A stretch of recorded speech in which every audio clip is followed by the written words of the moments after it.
شروع اللہ کا نام لے کر جو بڑا مہربان نہایت رحم والا ہے۔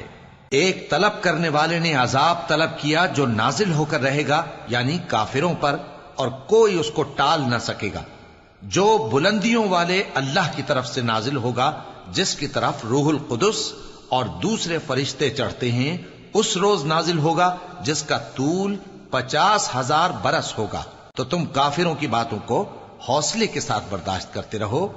لوگ اس دن کو دور سمجھتے ہیں، جبکہ ہماری نظر میں وہ قریب ہے۔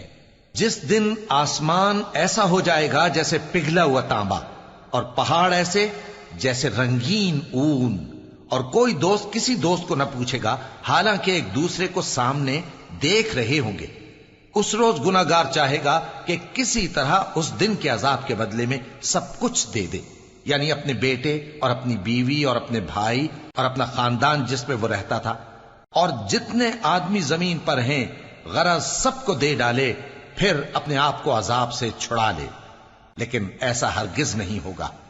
وہ بھڑکتی ہوئی آگ ہے، کھال ادھیڑ کر کلیجہ نکال لینے والی۔ وہ ان لوگوں کو اپنی طرف بلائے گی جنہوں نے دین حق سے اعراض کیا اور منہ پھیر لیا، اور مال جمع کیا پھر سینت سینت کر رکھا۔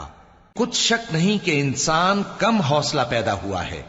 جب اسے تکلیف پہنچتی ہے تو گھبرا اٹھتا ہے، اور جب ملتا ہے اس کو مال تو بخیل بن جاتا ہے۔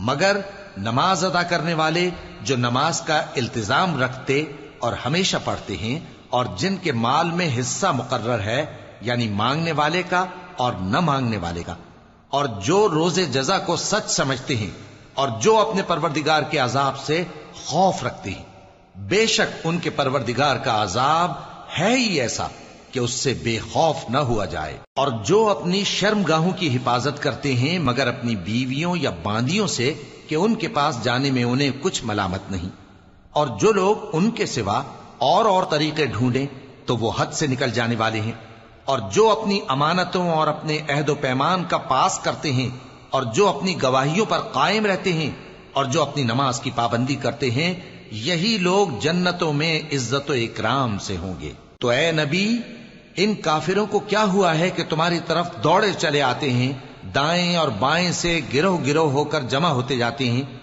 کیا ان میں سے ہر شخص یہ امید رکھتا ہے کہ نعمت کے باغ میں داخل کیا جائے گا؟ ہرگز نہیں۔ ہم نے ان کو اس چیز سے پیدا کیا ہے جسے یہ جانتے ہیں۔ پس مشرقوں اور مغربوں کے مالک کی قسم کہ ہم طاقت رکھتے ہیں، یعنی اس بات پر کہ ان سے بہتر لوگ بدل لائیں، اور ہم عاجز نہیں ہیں۔ تو اے پیغمبر، ان کو باطل میں پڑے رہنے اور کھیل لینے دو، یہاں تک کہ جس دن کا ان سے وعدہ کیا جاتا ہے وہ ان کے سامنے آ موجود ہو۔ اس دن یہ قبروں سے نکل کر اس طرح دوڑیں گے جیسے کسی مقابلے کے نشان کی طرف دوڑے جا رہی ہوں۔ ان کی آنکھیں جھک رہی ہوں گی اور ذلت ان پر چھا رہی ہوگی۔ یہی وہ دن ہے جس کا ان سے وعدہ کیا جاتا تھا۔